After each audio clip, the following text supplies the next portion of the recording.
honey orange herbal tea, herbal iced tea with some honey.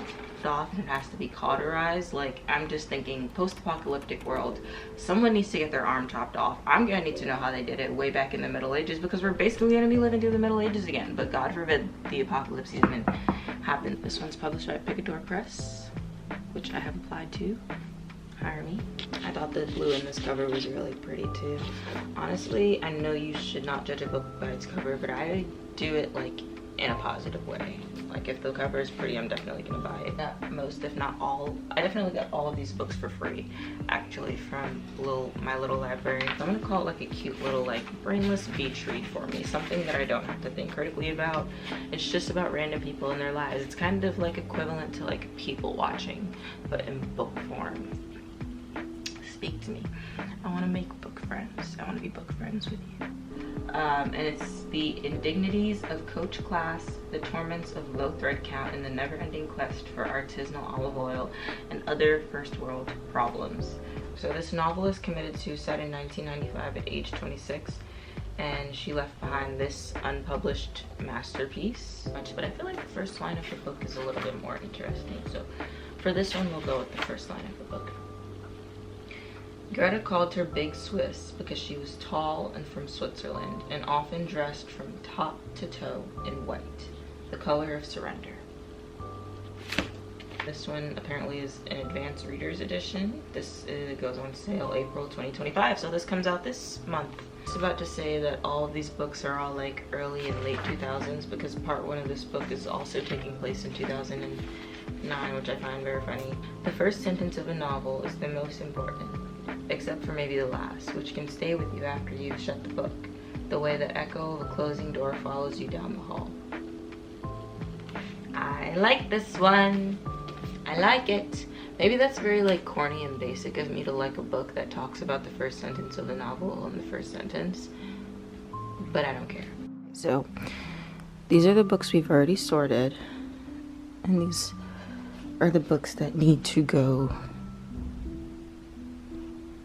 on the shelves. But first I need to decide which ones I would like to keep and which ones I don't want to keep. Those are the ones we've already unhauled. I know it's only 2, but so far I've sorted them into genres, and I've already seen a couple that I do want to add to that pile, so I'm not that terrible. So unhaul some books with me. So I'm gonna start with this little collection here that I have of novels, because they are, this whole line here is all fiction. Like, this is fiction, paperback fiction, smaller paperback fiction, hardcover fiction, plays, poetry, short stories, and short stories kind of slash like just fiction collection.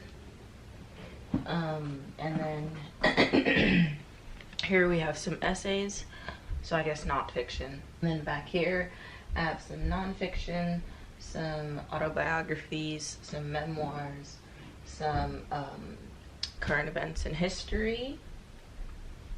What do we have here? Some language books, and then just some random like critical theory. So we're gonna start with these small paperbacks here, and then I'm gonna give you the reason why I have them. And if I don't know anything about the book, because most likely I picked it up because I was interested in it, I'm just going to read for you the first sentence of each book instead of reading the blurb on the back, because I don't want to give away too much information. So the first book that I got here is a copy of David Copperfield by Charles Dickens.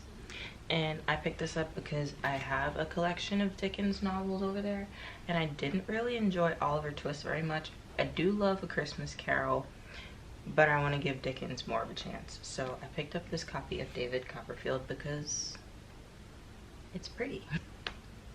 I'm going to keep that one. Next I have The House of Seven Gables by Nathaniel Hawthorne.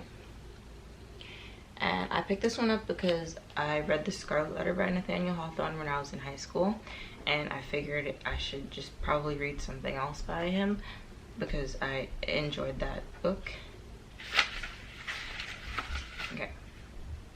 Halfway down a by street of one of our New England towns stands a rusty wooden house with 7 acutely peaked gables facing towards various points of the compass and a huge clustered chimney in the midst.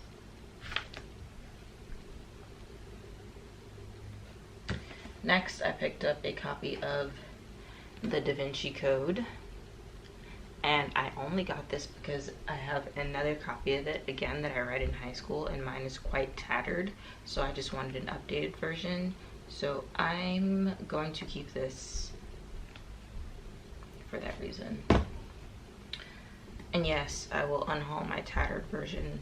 When it falls apart, I'll throw it away, but like, it hasn't fallen apart yet. I'm just keeping this for when that one falls apart, which it will, because that's what happens to my well-loved books. Anyways, the next small little paperback fiction that I got is Vince Flynn's Executive Power. This is apparently a New York Times bestseller. It looks like a mass market paperback, and then on the back here it says CIA super agent Mitch Rapp's cover has been blown just when the world needs him more than ever. It's a thriller, and I just picked it up because I like thrillers and I thought it would be interesting.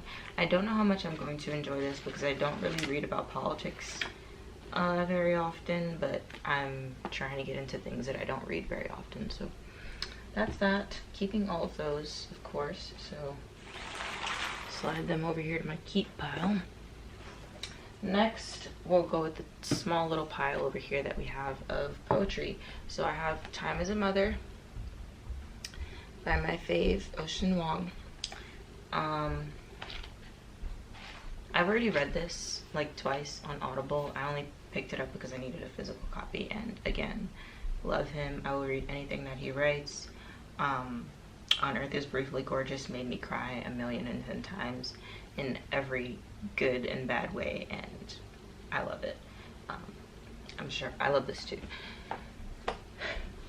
Next, we'll go for the 2 plays that I have, or I guess 2 books of plays, but this one is 4 plays by Chekhov. I haven't read much of anything by Chekhov. You'll notice that some of these have sticky notes and tabs and things. It's because I got most, if not all, I definitely got all of these books for free, actually, from my little library.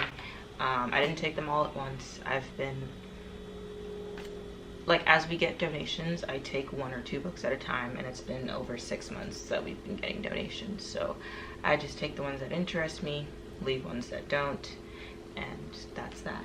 Anyways, and also there are other little libraries in my neighborhood that I visit when I'm like walking my dog and whatnot. But this is 4 plays by Chekhov. There's The Seagull, Uncle Vanya, The 3 Sisters, and The Cherry Orchard. And I feel like that's pretty self-explanatory. It's just some plays by Chekhov. I think some sort of European writer. Then I have Enemy of the People by Henrik Ibsen. I picked this up honestly because it's a Dover Thrift edition, and I love to collect Dover Thrift books because these are the ones that I read mainly in middle school. But also it looks like a very short play, and I believe that I have something in here by Henrik Ibsen as well. I mean, more than this. So I just thought it would be cool to add to my collection of plays, plus I don't really have that many, and I would like to read more plays. It says, in this powerful work, Ibsen places his main character, Dr. Thomas Stockman, in the role of an enlightened and persecuted minority of one of the confronting and ignorant powerful majority. When a physician learns that the famous and financially successful baths in his hometown are contaminated, he insists that they be shut down for expensive repairs. For his honesty, he is persecuted, ridiculed, and declared an enemy of the people by the townspeople, including some who had been his closest allies. Alright, next we'll go into the hardback fiction. So this one is Fool's Paradise by Stephen Gaines. Players, Posers, and the Culture of Excess in South Beach. I picked this up because it just looks like one of those like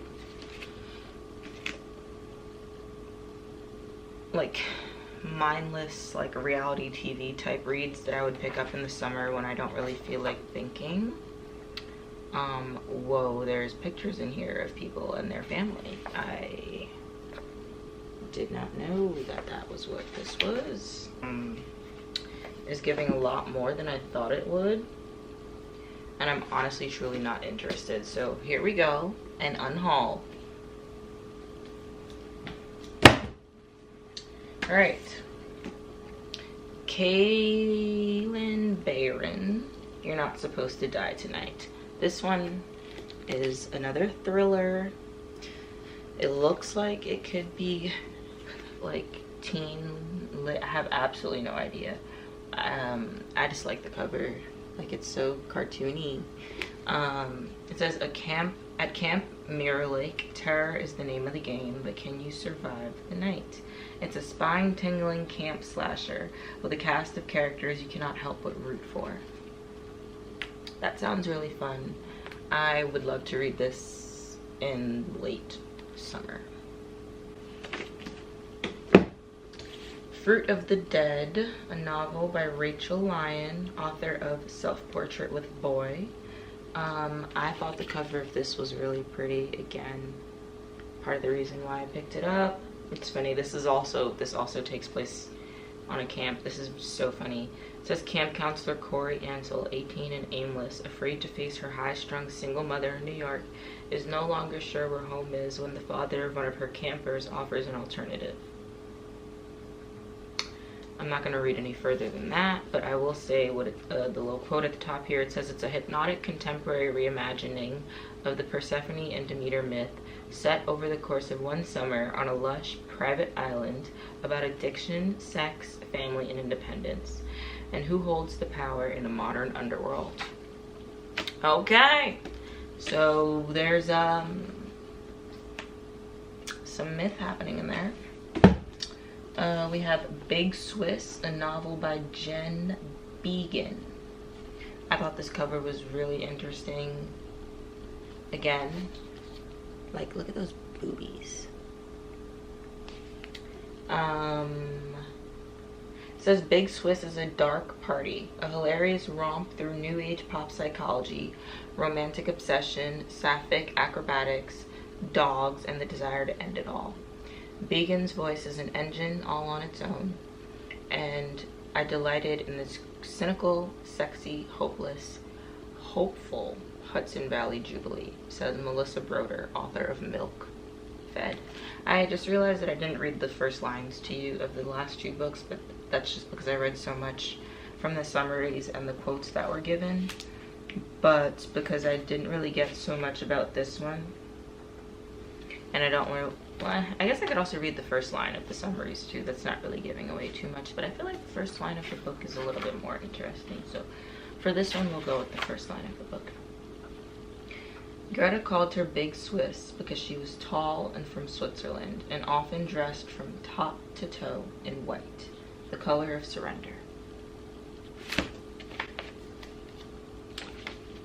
That's Big Swiss. Next, we have Bad Nature, a novel by Ariel Courage. This one apparently is an advanced reader's edition. This goes on sale April 2025, so this comes out this month. This is not a hardcover, but I put it in this section because it's the same size as those hardcovers. But that is what the cover looks like. First line on the back here says, it's Hester's 40th birthday when she's diagnosed with terminal cancer, and she knows immediately what she must do. Abandon her possessions and drive to California to kill her estranged father.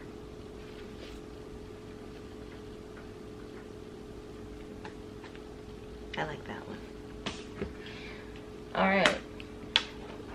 The next one. How does that make you feel, Magda Eklund? A novel by Anna Montague. I thought the blue in this cover was really pretty too. Honestly, I know you should not judge a book by its cover, but I do it like in a positive way. Like, if the cover is pretty, I'm definitely gonna buy it, but that's definitely what they want you to do. Moving on. It's a funny and moving novel about love, loss, and new beginnings, found on an unlikely road trip. I want to read a sentence from the summary, but they give away a little bit too much, so I'm going to go on to the first page instead. It looks like it's set in 2 parts. The first part is Home in 2011. And the first line goes, "I really thought you died this time," Gwen sighed. "I know I shouldn't freak out, but every week I just think, well, this is it. You know, it's gonna happen. And I'm gonna be the one to find her."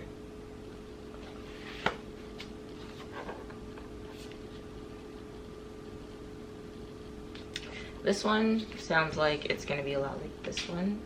Or not like this one, but that they have similar things going on. Alright, those are my hardcover fictions. Now we're gonna go into my paperback fiction.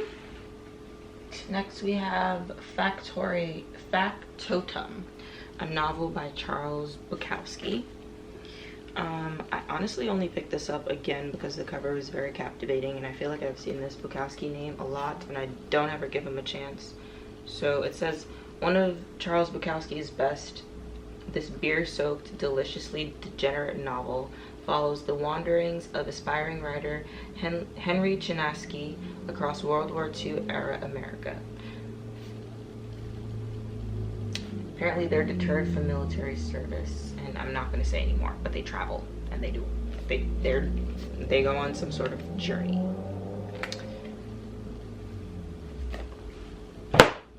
Next we have No Trace by Barry Maitland. It says one of the top 10 mysteries of the year.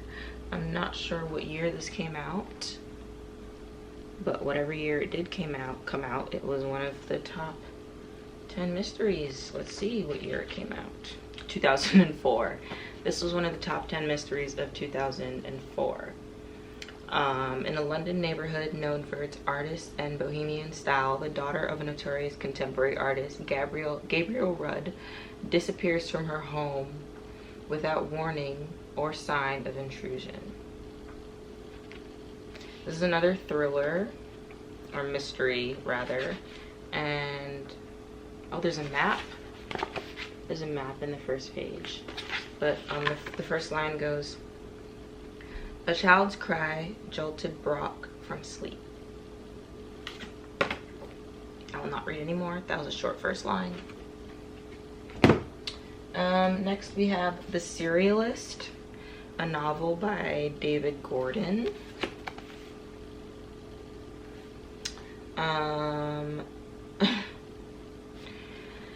A dark and stylish page turner from a bold new voice in fiction. This writer was born in Queens and currently lives in the city. He attended Sarah Lawrence, which my sister... Okay, I don't know where we stopped, but I'm gonna re-record the part where I said the title of this book. So The Serialist, a novel by David Gordon.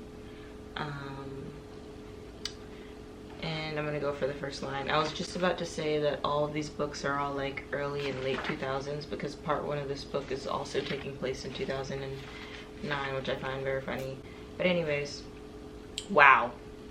The first sentence of this novel, it goes, "The first sentence of a novel is the most important, except for maybe the last, which can stay with you after you've shut the book. The way the echo of a closing whoa. We'll send that back because I messed it up. The first sentence of a novel is the most important, except for maybe the last, which can stay with you after you've shut the book. The way the echo of a closing door follows you down the hall." I like this one. I like it. Maybe that's very like corny and basic of me to like a book that talks about the first sentence of the novel in the first sentence, but I don't care. Keeping that. Next we have The Spy Who Came In From the Cold by John le Carre. I don't know anything about this either. It says, in this classic, they call it a classic, John le Carre's 3rd novel, and the first to earn him international acclaim, he created a world unlike any previously experienced in suspense fiction, with unsurpassed knowledge culled from his years in British intelligence. Okay. Let's go for the first sentence. The Spy Who Came In From the Cold.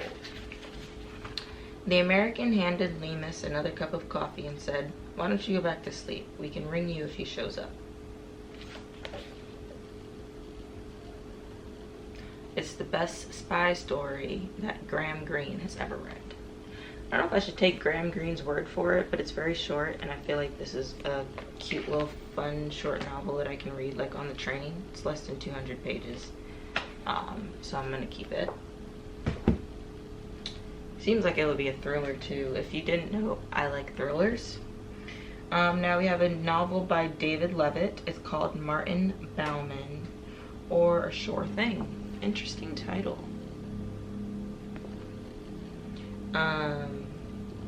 David Levitt's deliciously sharp novel is a multi-layered dissection of literary and sexual mores in the get-ahead 80s, when outrageous success seemed to lie seductively within the reach of any young writer ambitious enough to grab it. Alright, let's go with the first line.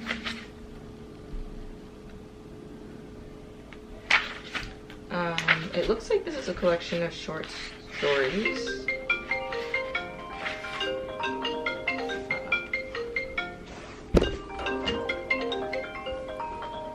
Gonna have to call her back later.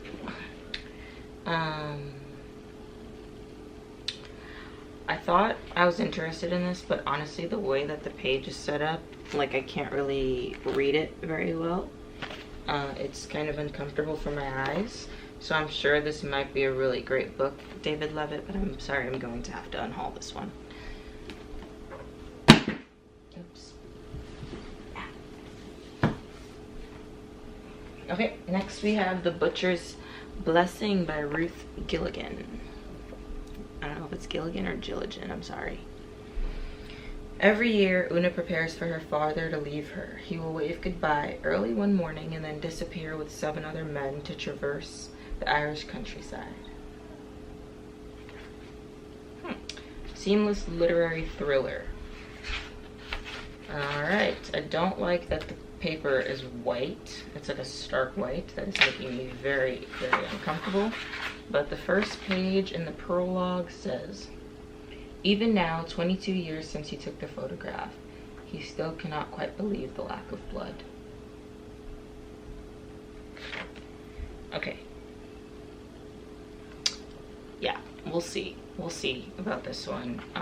Honestly, truly, I don't think I'm going to read this simply because of the fact that the pages are like stark white and it's really hurting my eyeballs, and I know if I were to take this outside I would not be able to look at this paper.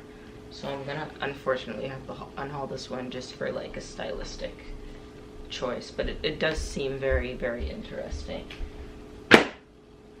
Next I have Normal People by Sally Rooney. I'm sure you and everyone and their mother has seen this cover.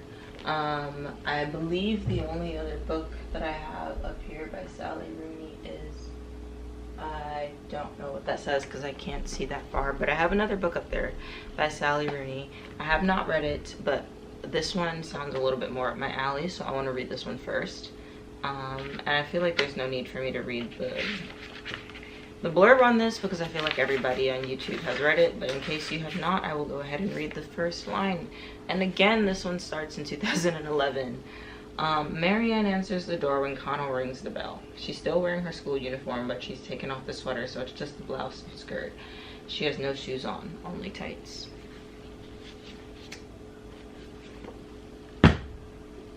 Next we have The Reading Group, a novel by Elizabeth Noble. This cover is just so goddamn stinking adorable. Again, another cute little, I'm gonna call these like beach reads instead of like reality TV reads because that's kind of rude. So I'm gonna call it like a cute little like brainless beach read for me. Something that I don't have to think critically about. It's just about random people in their lives. It's kind of like equivalent to like people watching, but in book form. The first line of this book, wow, these acknowledgements are long. Wow. Okay, it's funny, I like that they starts at 7:15 p.m. like that's how I write in my journal. Claire watched as the young woman passed her in the corridor. First timer, definitely. Excitement and panic were etched on her pale face as she made her way slowly down the hall, dragging the ivy on its wheels beside her, legs bent and shoulders hunched, shuffling in girlish slippers bought for this special day. The Reading Group. Next we have The Four, a novel by Ellie Keel. It says this is a dark academia suspense debut and a gripping tale of revenge, guilt, rivalries, and loyalty, perfect for fans of The Secret History and If We Were Villains. Two books I have not read. I do not really care to read The Secret History because I've heard so much about it and I'm just not really interested in it. I do have The Goldfinch, I believe it is called, by Donna Tartt, and I really, really want to read that one. Have not picked it up yet. I will. I've tried on Audible. I just haven't gotten into it yet. I'm into other things right now. But this apparently is a dark academia book, which I've read one or two dark academia books that I have enjoyed. The genre isn't really what bothers me. It's just like sometimes it can get a little cringy, but that's okay. Let's read the first line of this book. It should have made our lives a lot easier if Marta had simply pushed Genevieve out of our bedroom window on our third day at High Realms. Certainly it would have been tragic. The main house was only 6 stories high, and our room was at the very top. Genevieve would have fallen hundreds of feet through the clear Devon air, landing on the smooth lawn which ended just short of the sandstone wall of the east wing. She would have died instantly. I'm so sorry I read the first paragraph and not the first sentence, but like, I wanted to know. I didn't spoil anything. Like, if you open up the first page, that's what's there. Next, I picked up The Voyage Out by Virginia Woolf.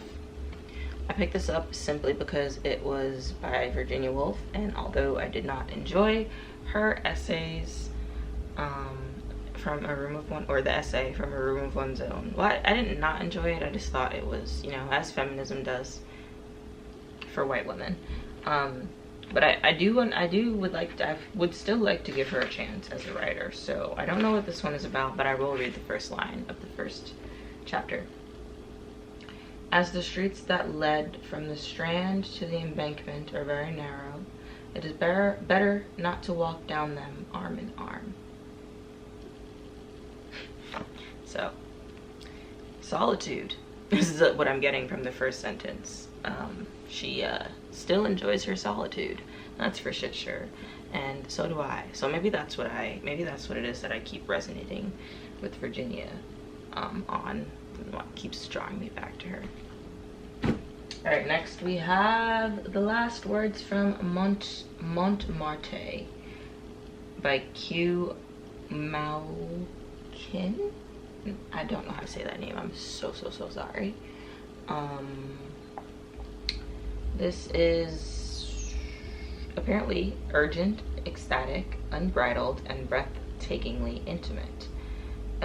This person's name that I cannot pronounce is a writer who truly defies categorization, and this book, her last, part confession, part love letter, part fiction, part memoir, part suicide note, is a thrilling testament to her original mind and her impassioned heart.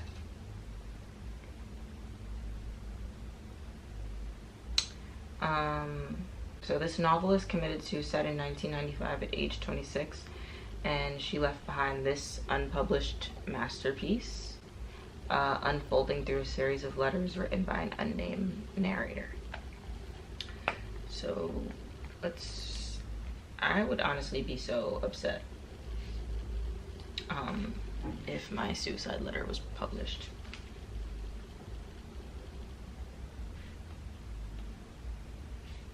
Okay, first line of letter 1. Zoo. It is now 3 in the morning on April 27th, 1995. It is 9 o'clock in the morning for you in Taiwan. Bunny died at midnight on the 26th, so it has been 27 hours since Bunny's death. I haven't buried the body yet. It's still in the tiny coffin, keeping me company in my room. On your advice, I didn't throw Bunny into the Seine. I will find Bunny a little gravesite. I still haven't found the right place. For 27 hours, all I've done is lie here in bed. As if I keep... Okay. That's really, really, really good.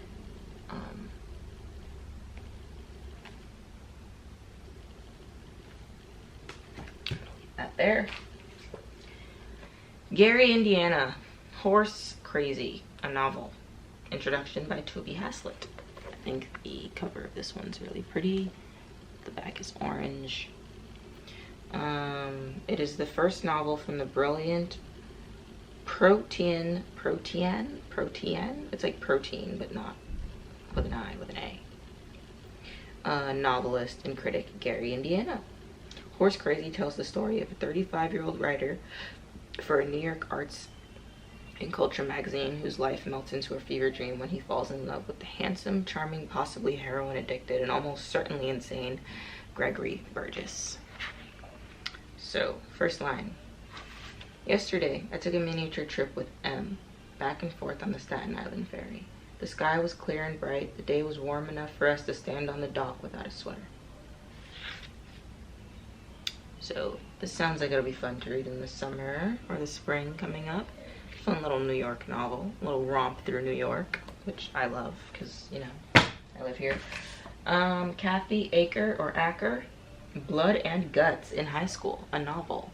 Honestly, I thought this cover was extremely striking. Someone recently brought this in, like last week, along with the Gary Indiana novel, I believe, and this other Kathy Acker one, and the other one that came before that, the Suicide Note one. So these four are recent, but the others are months in collection. Anyways, I like the cover of this one.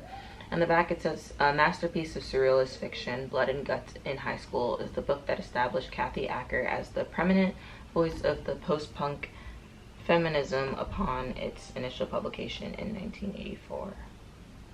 So, yeah, you know how I feel about the word, well, I don't know if you know how I feel, but the way that I feel about the word feminism is that it excludes black women and trans women. And it only benefits white women. So this will be interesting. Again, another little interesting romp through history. But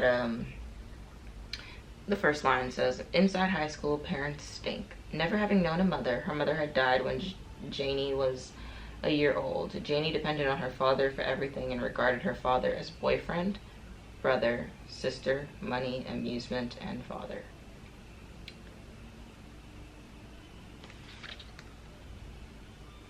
I'm gonna read that.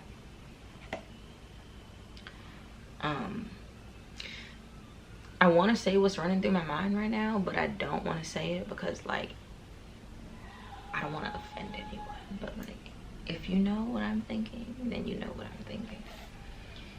I don't want to offend anyone, so I'm gonna keep my thoughts to myself. Another Kathy Acker, we have Portrait of an Eye.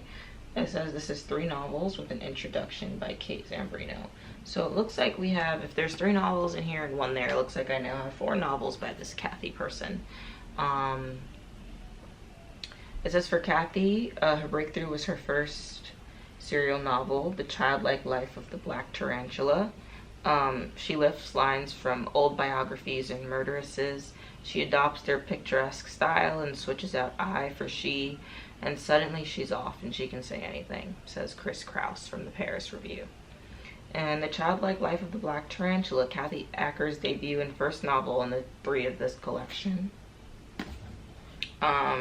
It begins as an episodic handmade pamphlet that she mailed out to influential writers and artists whose address she managed to get her hands on. It's a biography of a Mississippi murderess who falls in love with a famous lawyer. Then there's a dreamy exploration of desire called I Dreamt I Was a Nymphomaniac. And then her third, which is Portrait of an Eye. So that's that. That's this woman. I'm gonna keep those there. Next, I have James Patterson's Along Came a Spider. I genuinely only picked this up because last year I read, what was it called? Okay. Last year I read All the Sinners Bleed. Not by James Patterson, which is blowing my goddamn mind. I think I did read a book by James Patterson last year, but I don't know what it is. I'm thinking of All the Sinners Bleed by S.A. Cosby, which is not the same thing. This is just another thriller by a black writer, and there's a black man on it, and it looks like it's gonna be a show, so I thought it would be interesting to read. And that is the end of my fiction, and I need to charge my camera. again. So I'm going to do that. I really hate that I cannot keep filming right now because I really want to knock this out, but I'm gonna charge my camera, edit as much of this as I can, and then get back to you, and then we will do the what are those? Short stories, essays, autobiographies, memoirs, current events in history, random critical lit, and then language, and then we're good to go. We'll finish. We will. Have faith. Okay, so I'm back, and it is the very next day, and I have about 20 minutes of footage left to film up the rest of these books that I have here. So let's get to it. It is the next day. Finished up with it yesterday, and that's okay. Yeah, 1 second. Let me grab my honey orange herbal tea, herbal iced tea with some honey. I'm gonna sip on that while I do this. Okay, so this is a collection of short stories, I believe. I'm a little bit confused. It's by the Stinging Fly Press publishers in Dublin. It says it's called The Stinging Fly, which I think maybe it's a magazine because it says summer 2024 issue, but I don't know. It's a collection. It's a collection of, it says on the back here, there's fiction, poetry, a genre which I cannot pronounce, and then essays. So I'll zoom in there. And then honestly, I just picked this up because I thought it was interesting, and I liked that it had so many different things like to read in it, and I figured it would be cool to keep on my coffee table or bedside table if I ever had a coffee table, or a really nice bedside table that could fit books on it. So that's that.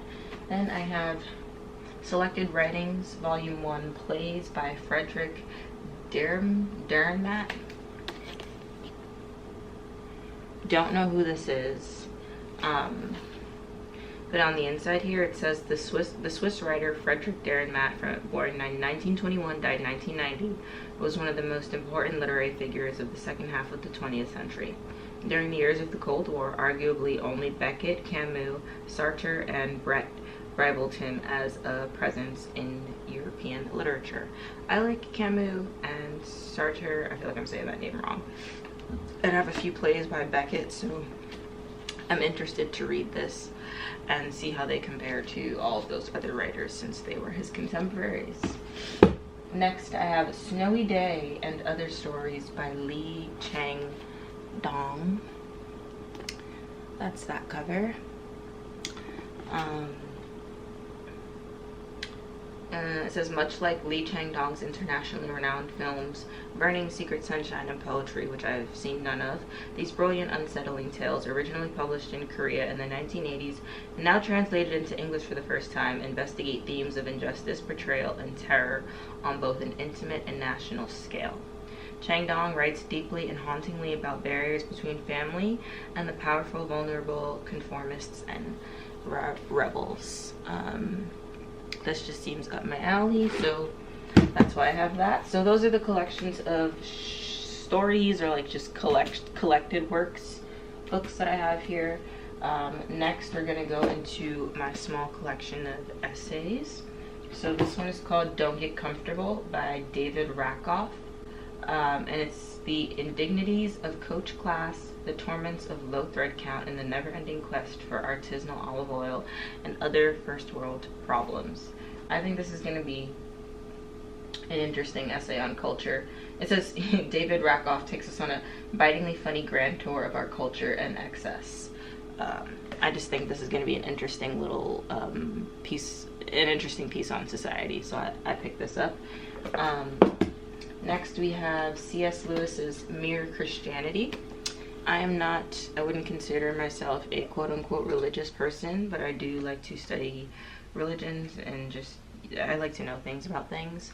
I did grow up in the church, but whenever I got to asking questions, it wasn't allowed, and I'm a question asker, so I study religion now so that I can answer the questions that like my younger self didn't get the answers to. And although I probably never will get those answers, it's still nice to at least have your voice be heard. The point is, I'm reading this because it just follows up on that, just my curiosity about Christianity. Next, I have In Defense of Beauty by Tom Bianchi. This is just an essay on beauty and love, and this person's, or Tom Bianchi's, relationships, I believe, 2 relationships that they've been in. It's very short, cute little essay. Queer love. Then I have Black Holes and Other Baby Universes and Other Essays by Stephen Hawking. This is something that was already in my library, and it was just in this pile because I thought I wanted to unhaul it, but I don't. So it's here. Next, we are going in with I do believe these are autobiographies, or biographies and autobiographies. So I have Kitchen Confidential by Anthony Bourdain and its adventures in the culinary underbelly. I don't know if you know who Anthony Bourdain is. I don't really know too much about him. I know he's a chef. I know my friend really likes him, and I picked up this book for them, but they have way too many books at their home already and not enough space, so it's just sitting in my library for whenever they're here and they want to read it. So that's that. And then I also have Love and Capital, Karl and Jenny Marx and the Birth of Revolution by Mary Gabriel. This is a biography, not an autobiography, obviously, and I guess it's about the story of Karl and Jenny Marx. I picked this up, it's a fucking tome, but I picked this up because my sister is obsessed with Marx and I thought she might like this. But if I'm interested, I might pick it up as well, because while it's here before she picks it up. Alright, next we have memoirs. The first one is called Dry by Augustin Burroughs, author of Running with Scissors. This one's published by Picador Press, which I have applied to. Hire me. It says, in the bestseller Running with Scissors, the inimitable Augustin Burroughs combined hilarity and horror in a tale of childlike no other.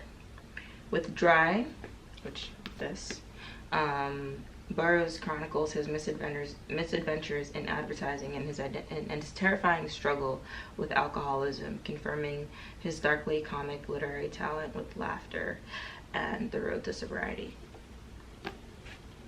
I just think that's gonna be cool. I love reading people's stories about their own lives.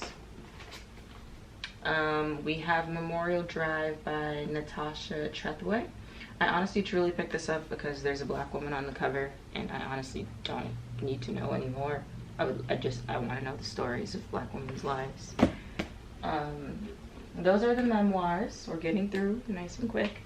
Next we have contemporary fiction, or like contemporary fiction, or like political literature, like current events in history, but most of these were from like 2004 to 2008, 2011, so politics from way back then, but are still relevant now to me. So this one is called The Slash and Burn Politics of the 2004 Presidential Election, Divided States of America by Larry S. Sabato. And it says, in this new book, he looks back at the 2004 presidential election campaigns and offers fresh analysis and trenchant commentary by a team of experts who were closest to the action. Next, I have State and Society in Europe from 1550 to 1650. I bought this myself from the Strand a few years ago, and this is something that I pulled out of my library because I don't think that I want to keep it, because it's been in my library for way too long and I have not picked it up.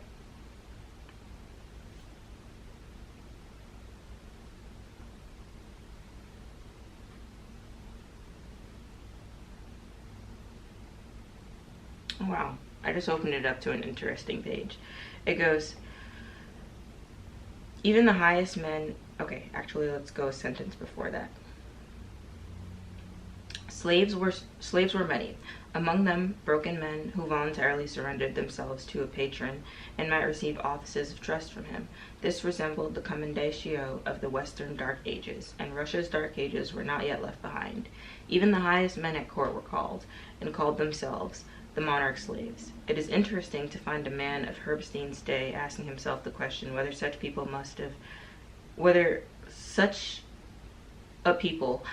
must have such oppressive rulers, or whether the oppressive rulers have made the people so stupid. Okay, I'm actually very slightly interested. I was going to unhaul this, but because I opened up to that page, I don't know, I'm leaving my really beautiful Strand bookmark in here. What is wrong with me? Keeping that. Whenever you go to the Strand and you buy a book, they put one of their bookmarks in your books, and I always forget to take them out because I always buy so many books and then I come home and then they just end up in these piles. This is another one that I got from the Strand. It's called Race on Trial, and it's Law and Justice in American History, edited by Annette Gordon Reed. Another one that I haven't picked up. And it says American law, or as it has created, reflected, and shaped social values, has been influential in defining the meaning of race and racial hierarchies from the founding of the country to present day. Race on Trial examines key moments when individual lives have intersected with racial law in cases that are famous, infamous, and lesser known, providing a unique lens on American cultural history. The 12 original essays cover landmark cases such as Plessy versus Ferguson, Brown versus Board of Ed, Regents versus Bach, as well as other cases that were cultural cause celebrities. But I'm interested in this because, well, I have a friend that studies law or is a lawyer, and I think he would be really interested in this, but I'm also really, really interested in this. I'm sure he's probably already read those cases anyway. Next, I have Between Flesh and Steel, and it's a history of military medicine from the Middle Ages to the war in Afghanistan. I think this is going to be really, really, really cool because I just think it's cool to know how people were doing things at a certain time. I think it's so interesting that I opened up to the amputation page because what I was thinking about was in The Walking Dead when someone gets bit and they don't want to die and they ask to get their arm chopped off and it has to be cauterized. Like, I'm just thinking post-apocalyptic world, someone needs to get their arm chopped off. I'm gonna need to know how they did it way back in the Middle Ages because we're basically gonna be living through the Middle Ages again, but God forbid the apocalypse even happens at all. But that's why I bought this book. I've never read it, but it was in my unhaul pile and now it is staying. Next, I have 7 Days in the Art World by Sarah Thornton. And this is a book on the fine art world and the complexities of the fine art world. It's an international hit, supposedly now translated into 10 languages, and it reveals the inner workings of the sophisticated and subcultures that make up the contemporary art world. I picked this up because I don't know if you know, but one of the very few or probably only black men to make it in the contemporary art world was Basquiat, Jean-Michel Basquiat. He is one of my favorite artists of all time. I have this little crown tattoo. I have so many books of him. I have a painting of him, a hoodie, a sweater, so many things. I love him.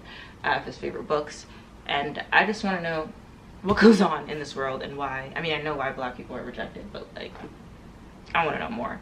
Then I also have The Betrayal of America, How the Supreme Court Undermined the Constitution and Chose Our President by Vincent Bugliosi. I think this one came out in 2008. More current events in government. And that's that for that section. Next we have The Pelican History of Medieval Europe. This is a history book that I picked up at the Strand, again with those other two books that I said I picked up at the Strand before. Never read this one, and I'm probably more likely to read the other book on the state and society of Europe rather than The Pelican History of Medieval Europe. So I am definitely going to unhaul this one. Next, we have books on language. So here we have this beginner's edition of Italian, which I'm not going to keep because I don't want it. Next, I picked up these 3 or 4 books here. So I collect dictionaries, so I like to keep these because I like words and I feel like it'll be fun to know all of these words eventually. I would like to learn French because I'm half Haitian. I don't know Creole, I don't know French. I would like to know one day. This is a guidebook to Paris. These were all donated by the same person, so I'm assuming they were doing all this, had all these together when they traveled. There's a little like newspaper clipping here with like a writing on it of an address of where they went to, and I thought that was really nostalgic, so I left that in there. This is a guidebook for Florence. This is a French vocabulary dictionary. This is Italian verbs, and then we have French verbs. So those are just going to be added to my dictionary collection because they're important to me. And then the last two books that we have, I can't believe I'm actually getting through this pile, are some history books slash just social essays. So this one is called The Hidden Life of Trees. I really do want to read this, but the problem is I already have a copy of this. So I'm getting rid of this one. I'm going to give it to my sister. And then lastly, I have Behind the Screen, How Gays and Lesbians Shaped Hollywood from 1910 to 1969. I've been debating whether or not I want to keep this one.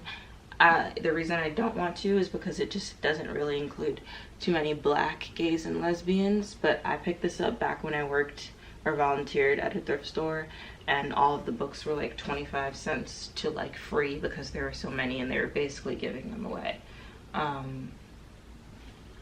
But that's that. That is that. Those are my books. This is all the ones I'm keeping here. These are the ones that I'm unhauling. Thank you for unhauling them with me. You are the sweetest. And then honorable mention, this is a book that a friend bought for me last week. And it's what I talk about when I talk about running, because whenever I talk about Murakami, I always have confusing things to say about him, but I really would love to read this book, but I never bought it because I didn't want to pay full price for it, and I couldn't find it in a library. And so my friend surprised me and bought this book, or a coworker rather, and I just want to say thank you because that was nice. So yeah, they bought this for me, and I just want to say thank you because that was really sweet of them. It's just an essay on writing and running, which I love both of. So thank you for unhauling books with me.